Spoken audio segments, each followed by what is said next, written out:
Olá, amigos do Divulgar.net. Estamos aqui mais uma vez nesse programa, falando do Livro dos Médiuns, fazendo o seu estudo, para todas aquelas pessoas que desejam conhecer com firmeza de que se trata o fenômeno mediúnico. Hoje nós vamos iniciar o capítulo 24, onde Kardec fala da identidade dos espíritos. E ele começa esse capítulo falando das provas possíveis de identidade desses espíritos.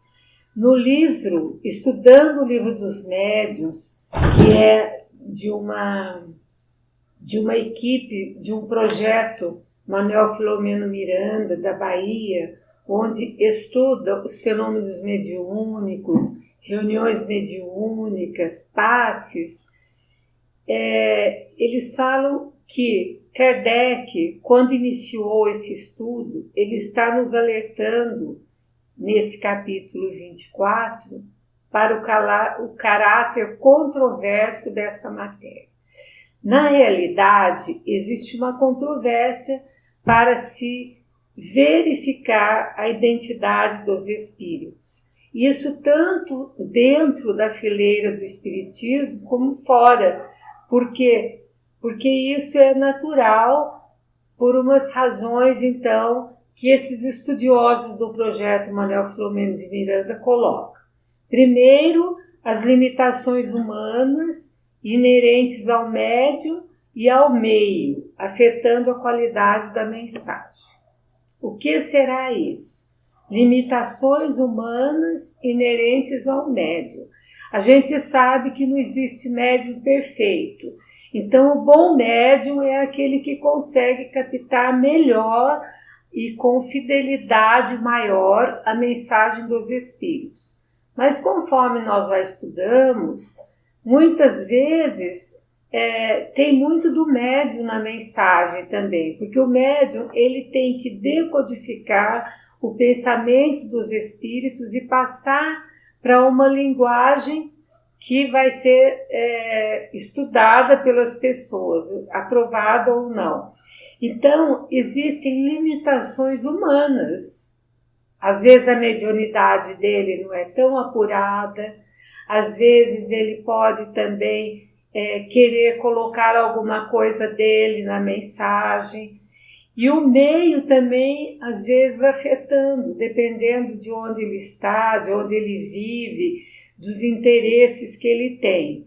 Então, sempre isso vai afetar a qualidade da mensagem. Por que nós estamos falando todas essas coisas? Para a gente ter muito cuidado quando recebemos uma mensagem dos espíritos para verificarmos, então, se ela é verdadeira, se a identidade do espírito que está assinando aquela mensagem pode ser aquela mesma ou não. Outro ponto que esses estudiosos do projeto Manuel Filomeno de Miranda colocam é que a não contemporaneidade do espírito comunicante em relação às pessoas a quem se dirigem. Às vezes o espírito já desencarnou há muito tempo, então ele é de uma outra época, com uma linguagem de uma outra época, então ele não é contemporâneo às vezes em relação àquelas pessoas com que ele está se dirigindo. Então diminui os elementos de aferição passíveis de examinar se aquela mensagem é ou não verdadeira. E outra questão é a questão psicológica, também inerente à vontade do comunicante de querer ou não identificar-se.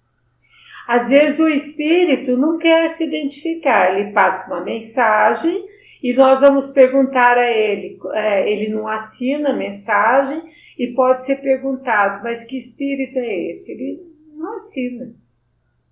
E nós vamos reconhecer, então, se essa mensagem é ou não, como nós vamos ao estudo do Livro dos Médiuns agora, verificando pelos itens que nós temos para comprovar se essa mensagem pode ser verdadeira ou não.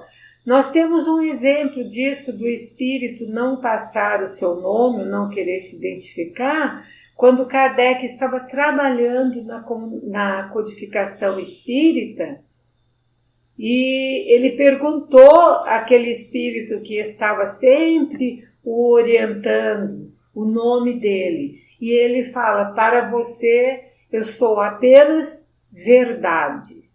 Então, o próprio espírito de verdade, que era aquele espírito que estava chefiando a pleiade de espíritos, que estavam ditando a codificação espírita, não se identificou a Kardec. Mais tarde ficou-se sabendo da identidade dele, porque ele era um espírito protetor de Kardec. Mas no momento, ele nunca falou: sou fulano de tal, para Kardec. Chame-me apenas verdade. Ou seja, os espíritos não têm necessidade de ficar citando os seus nomes para nós. E então, na trilha para a compreensão de todas essas questões, nós vamos ver então como que Kardec fala em O Livro dos Médiuns as provas possíveis da identidade dos espíritos. Ele começa falando o seguinte, que depois da obsessão, a identidade dos espíritos é uma das maiores dificuldades da prática espírita. Então vejam bem, Kardec coloca em primeiro lugar a obsessão, a maior dificuldade da prática espírita. Por quê? Como nós acabamos de estudar nos programas anteriores, a obsessão pode fazer com que o médium seja enganado. E ele pode passar uma mensagem sem critério, sem o crivo que ele precisa ter. Então, é uma dificuldade muito grande na prática espírita o processo obsessivo. E Kardec fala que depois dessa dificuldade, já vem, então, uma das maiores dificuldades é a identidade dos espíritos. Saber quem é aquele espírito que está se comunicando. E muitas pessoas querem porque querem saber quem é esse espírito, como que ele viveu, o que ele fez, quem ele foi na Terra. E não interessa muito para nós, porque os espíritos, Kardec diz, não trazem documento de identidade. E alguns usam nomes emprestados. Então, não dá para a gente realmente, a não ser que o espírito assine o próprio nome e seja comprovado pelo teor da mensagem que é ele mesmo. Mas, caso contrário, não tem problema, porque eles usam nomes, às vezes, emprestados de outros espíritos. E também não é sempre necessária que a gente saiba quem é aquele espírito, porque mais importante é a mensagem. Então, nós não nos devemos prender ao nome daquele espírito que está passando a mensagem, mas sim ao teor e ao conteúdo daquela mensagem. Observemos o seguinte, para a gente poder, então, fazer essa avaliação. À medida que evolui, os espíritos perdem as características distintivas da sua personalidade. É claro que um espírito que está há muito tempo no plano espiritual e ele já evoluiu bastante, ele perde aquelas características de quando ele estava aqui encarnado, a sua personalidade, na uniformidade da perfeição. É difícil ele manter, então, a sua individualidade como nós conhecíamos através de livros ou mesmo conhecemos o espírito.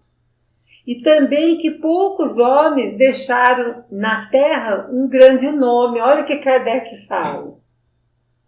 Vamos pensar na humanidade. Quantas pessoas deixaram na Terra um nome tão grande para a gente venerar, para a gente saber? Poucos.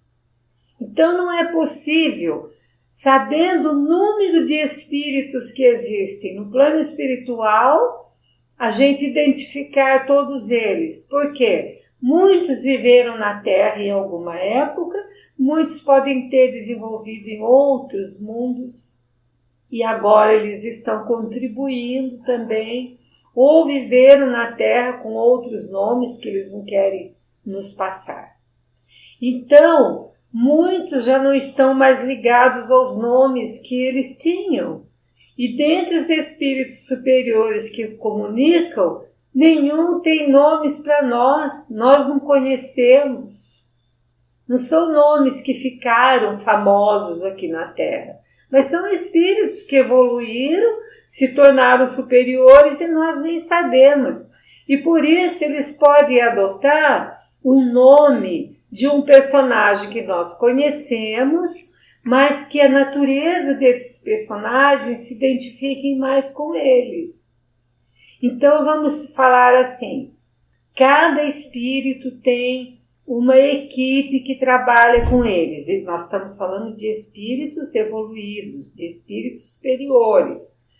Por exemplo, vamos falar do espírito Dr. Bezerra de Menezes, que é um espírito que nós sabemos de elevada posição na hierarquia espiritual, mesmo porque pelas suas vidas anteriores, pela qualidade das suas mensagens e do seu trabalho, nós podemos avaliar que se trata de um espírito que pode nos trazer muitas mensagens boas e conselhos bons.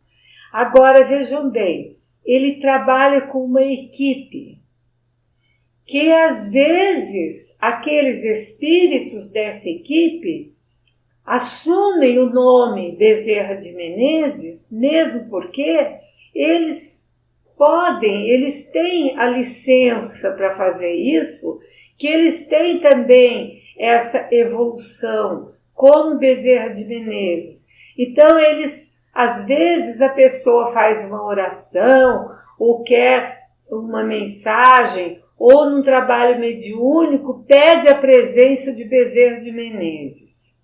E um espírito dessa equipe espiritual vem e assume até a voz, a postura, até o semblante de Bezerra de Menezes. Por quê? Tem pessoas que falam, só aceito se for Bezerra de Menezes.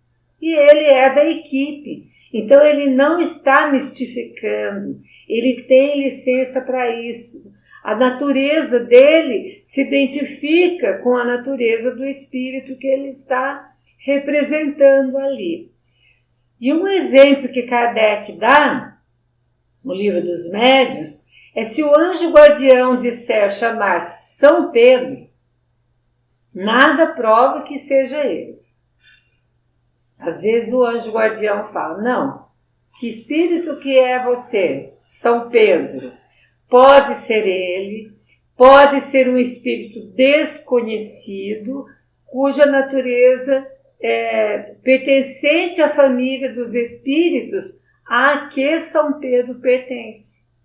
Como eu dei o exemplo do espírito que pode ser identificado como Bezerra de Menezes, porque ele pertence à equipe e é da mesma natureza, ou seja, do mesmo grau evolutivo que Bezerra de Menezes. Os espíritos são atraídos pelo pensamento e não pelo nome que lhe é indiferente. Eles não são atraídos pelo nome. E se tratando de um espírito superior, reconhecido pelo teor da sua mensagem, a questão do nome é totalmente secundária, podendo-se considerar o nome como simples indício do lugar que o espírito ocupa na escala espírita.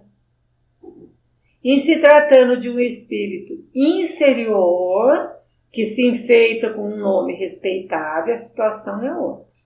Então, isso que nós demos o exemplo é para espíritos e mais evoluídos. Agora, um espírito inferior que se enfeita com um nome respeitável, daí a situação é completamente outra. Então hoje o nosso programa está terminando, nós ficamos por aqui pedindo a Jesus que nos abençoe, que nos dê muita força e coragem para continuarmos o nosso trabalho e os nossos estudos. Claudete Moura para divulgar.net.